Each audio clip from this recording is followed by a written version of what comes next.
সৃষ্টির সূচনা পানি থেকে, এই কথাটা পৃথিবীর শত শত হাজার হাজার ধর্মে আছে, এমনকি বিজ্ঞানীরাও সেটা বিশ্বাস করে। চলেন আমি একটু স্পষ্ট করে সুন্দর করে বলি।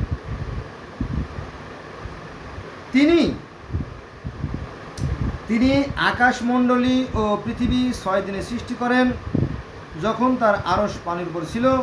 তোমাদের মধ্যে কে আচরণের শ্রেষ্ঠ তা পরীক্ষা করার জন্য। এটা আছে পবিত্র কোরআন শরীফের সূরা হুদের 7 নম্বর আয়াত। এবার আসেন বাইবেলে। পৃথিবী ঘোর ও শূন্য ছিল এবং অন্ধকার জলধির উপরে ছিল, আর ঈশ্বরের আত্মা জলের উপরে উপস্থিতি করতেছিলেন। এটা আছে পবিত্র বাইবেলের আদি পুস্তকের 2:3। আচ্ছা, এবার আসেন বেদে। সৃষ্টির আদিতে জল সকল কারণরূপে অবস্থিত সমগ্র জগৎ রক্ষা করেছিল। এটা আছে অথর্ববেদের 4th কাণ্ডের 1ম অনুবাদের 3য় সূক্ত। আবার শুনুন না, সৃষ্টির আদিতে অর্থাৎ সৃষ্টির পূর্বে বা আগে জল সকল কারণরূপে অবস্থিত সমগ্র জগৎ রক্ষা করেছিল। শুধু ছিল পানি আর পানি, সকল কারণের কারণ, মূল কারণ, সকল ঘটনার আদি ঘটনা, সকল উৎসের আদি উৎস। সৃষ্টির আদিতে জল সকল কারণরূপে অবস্থিত সমগ্র জগৎ রক্ষা করেছিল। এটা আছে বেদের 4টে বেদ, তো ঋক, সাম, যজুর্বেদ, অথর্ববেদ।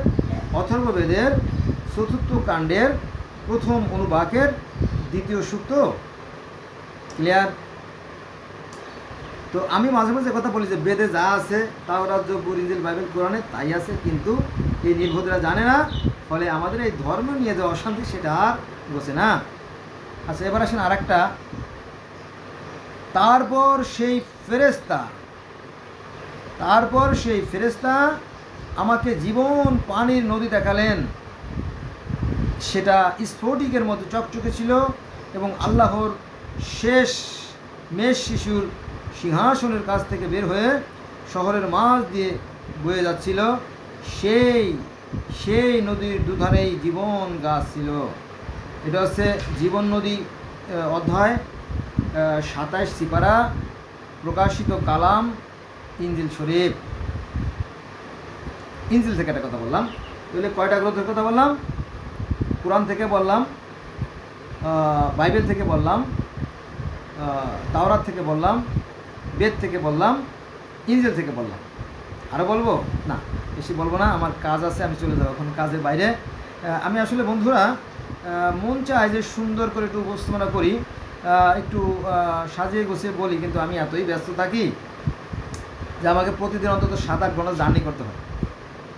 আমার কর্মস্থল অনেক দূরে, এক ডিস্ট্রিক্ট থেকে আরেক ডিস্ট্রিক্টে যেতে হয়, এটা বাধ্যতামূলক যাইতে হয় আমার। সুন্দর করে সময় নিয়ে সাজিয়ে গুছিয়ে আপনার সাথে একটু দুটো কথা বলবো, সেই সুযোগ আমার হয় না। তারপরেও আশা রাখি আপনাদের কাছে ভালো লাগবে। যেহেতু আমি জগতের বিভিন্ন ধর্ম নিয়ে আলোচনা করি, ধর্ম সম্পর্কিত কোনো প্রশ্ন থাকলে আপনারা আমার কাছে কমেন্ট করবেন, আমি প্রায় প্রতিটা কমেন্টসের উত্তর দিয়ে থাকি। আর একটা বাগাত আছে ডগন ধর্ম, আফ্রিকা অনেক ধর্ম আছে, যেমন ডগন ধর্ম, ফান ধর্ম, জুলু ধর্ম, রাস্তাফারাজ, এইভাবে কয়েকশো ধর্ম আছে, 300-400 ধর্ম আছে। তো সেখানে আমরা যাব না। তো সেখানে বলা আছে যে ঈশ্বর ডিমের মধ্যে রয়েছে,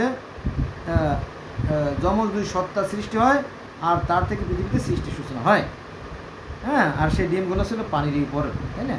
তো প্রায় সবাই একই কথা বলে, শুধুমাত্র আমাদের জানার পার্থক্য। এই 1 মিনিটের মধ্যে একটা গল্প বলি। ঢাকার কেরানীগঞ্জের এক কাঠমিস্ত্রি, একজন কাঠমিস্ত্রি। উনি ঢাকার শহরের বিভিন্ন মার্কেটের সুন্দর সুন্দর ডিজাইনের আপনার ফার্নিচার তৈরি করে থাকে, ফার্নিচার, আসবাবপত্র। তো উনি একবার সিলেটে গেলেন কন্টাকে।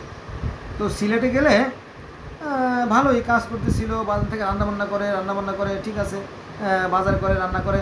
হঠাৎ করে একদিন ওই চাউলে ছিল পোকা।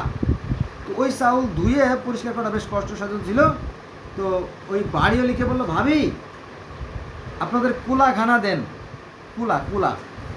তো ভাবি তো সেইতে ফায়ার, হ্যাঁ, অসভ্য, বেয়াদব, ইতর মিস্তরি কোথা থেকে আসছে, হ্যাঁ, কুলা চায়। তো ভাবি তো সেইতে ফায়ার, মহিলা মানুষ তো, ওদের এখানে মাল কম। যাও, এরপরে কি ব্যাপার, ভাবি সে এতলো কেন? তাড়াতাড়ি বাড়ির ফোন দিয়েছেন যে ভাবি তো সেইতে গরম হয়ে গেছে, হ্যাঁ, 8খানা ছিল 9খানা হয়ে গেছে, আপনি তাড়াতাড়ি বাড়িতে আসেন। তো আসার পর কী হয়েছে ঘটনা? তো কী অসভ্য মিস্ত্রি আনছো, সে কুলা চায়। তো বাড়িওয়ালা এসে হাসি দিয়েছে, হায় রে মহিলা, বুঝলা না, বুঝলা না, চুল পাকলো, সব পাকলো, চামড়া ঢেলে একটু বুঝলে না। এই লোকটা আসছে ঢাকা থেকে, উনি চাইছে কুলা, উনি তো ঠিকই চাইছে। কও, তো কুলা তো বইয়ের ভাষা, বইয়ে কুলা আছে, কুলা, কুলা দিয়ে চাউল, ফসলের, গমের ময়লা পরিষ্কার করা হয়। ও আচ্ছা, তখন এই বাড়িওয়ালা বললো যে ফটকাইয়ে দে, ফটকাইয়ে দে। তো তখন ফটকাইয়ে বের করে দিল, মানে কুলা, কুলা তো ঘরে আছে, ফটকাইয়ে দে। তো এই কুলাকে যে ফটকাইয়ে বলে সেটা তো আর মানুষই জানে না, তাই না? এই নিয়ে রাগারাগি হলো, তারপরে হাসাহাসিও হলো, ঠিক আছে? এজন্য বন্ধুরা, আমি যেটা মাঝে মাঝে বলি সেটা হচ্ছে যে আমাদের একটাই আকাশ, একটাই পৃথিবী, একটাই চাঁদ, একটাই সূর্য। পৃথিবীর প্রত্যেকটা মানুষ সুখে আসে, দুঃখে কাঁদে, শীতে কাঁপে, সবার আবেগমনিত এক, এবং পৃথিবীর প্রত্যেকটা মানুষের রক্ত লাল, সবই এক। এবং কোরআনে বলছে যে যারা দেখেও দেখে না, আর শুনেও শোনে না, আর যারা বুঝেও বোঝে না, তারা চতুষ্প জন্তুর চেয়ে নিকৃষ্ট। এজন্য যারা ধর্ম নিয়ে বাড়াবাড়ি করে, যারা ধর্ম নিয়ে ব্যবসা করে, তারা ওই চতুষ্প জন্তুর চেয়ে নিকৃষ্ট। আমার মনে হয় তাদের অবস্থানই হবে জাহান্নামে। সাবধান, ভালো হয়ে যান, সহজ সরল মানুষকে ধোঁকা দেবেন না। ধর্ম নিয়ে সৃষ্টিকর্তার বিধানের কোনো পরিবর্তন নাই। আমরা পৃথিবীতে যত মানুষ আছি, আমাদের সবার এক স্রষ্টা, তিনি অদৃশ্য, তাকে দেখা যাবে না, কারণ তিনি হচ্ছে এই প্রতীক শক্তি।